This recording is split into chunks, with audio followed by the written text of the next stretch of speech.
Two famous old clubs bound together in times of trouble were separated only by a single unspectacular goal in a scruffy unspectacular game. It was tapped in by James Maddison to the enormous relief of Tottenham, who clambered unceremoniously above Manchester United to heady heights of 12th in the Premier League. United slumped down to 15th place, bereft of confidence in front of goal and increasingly ravaged by injuries, setting unwanted records and wallowing in unfamiliar depths.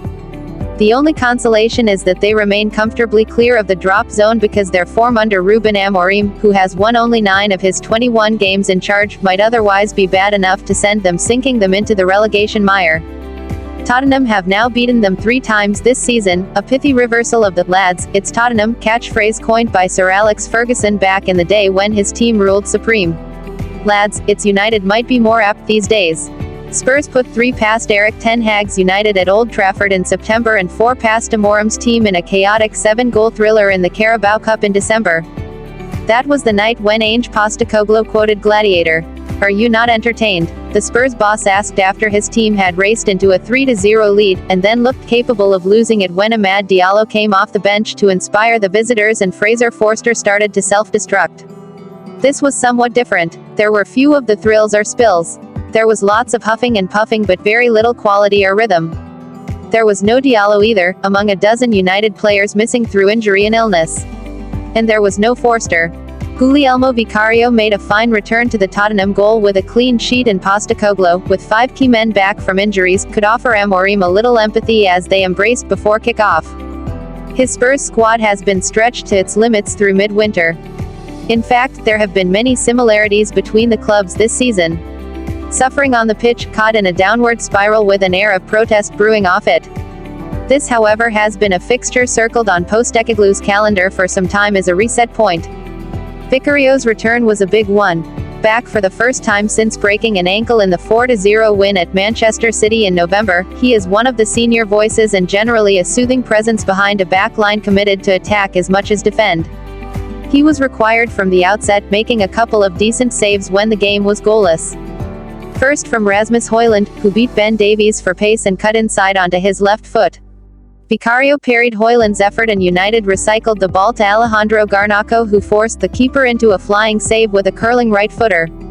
Davies scrambled the rebound clear.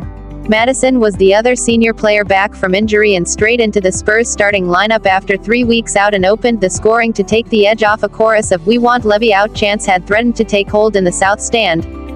Heung-min Son's volleyed cross from the left was stabbed out by Noussair Mazraoui, but only as far as Lucas Bergvall, who brought it superbly under control with an accomplished first touch and fizzed a crisp shot at goal with his second. Andre Onana might have been unsighted because he could not deal cleanly with the save, simply pushing the ball back into a dangerous area. Maddison was the only player on the move in anticipation, sweeping for a simple finish for his 10th of the season. Postecoglou had promised Spurs would improve with their best players back. He probably was not expecting such instant impact. Here was a little something to support his argument from the 2 big players restored to the team. The pattern of the contest, though, was untidy throughout. The home team were far from secure at the back, and United created the greater threat when they went forward, but without looking clinical. Joshua Zirkzee lashed an effort wide and Garnacho missed a glorious chance to equalize before half. Picked out by Bruno Fernandes, inside the penalty area with only Vicario to beat, the Argentina winger blazed the ball wildly over. Amorim spun on his heel and threw his arms down in frustration in his technical area. Garnacho is erratic, and yet no United player was more dangerous in this period either side of half-time. Twice more he was denied by Vicario in the second half. Once, released on an angle, he fired straight at the goalkeeper, and the other was an exceptional save, low from a fierce low drive. Vicario's save, like Onana's for the Maddison goal, was pushed out. Spurs were quick to react and clear, but United were in ascendancy by midway through the second half. Postecoglou tried to regain control of midfield with a double change, sending on Brennan Johnson and Pape Matar Sarr for Maddison and Bergvall, but it did not relieve much pressure. United continued to threaten without scoring. Zirkzee glanced a header wide and Vicario save again from Højlund. Postecoglou made 2 more changes, sending on Archie Gray and Yves Bissouma. Rodrigo Bentancur went off and strapped a large ice pack to a knee, but here was the difference for the Tottenham boss. With the 5 players back, he could bring senior players off the bench and make a difference.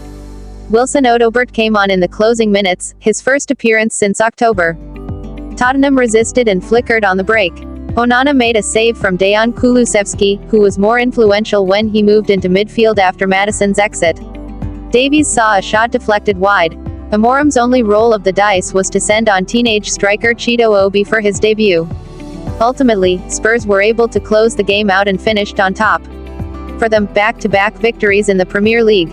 For Manchester United, a little more misery.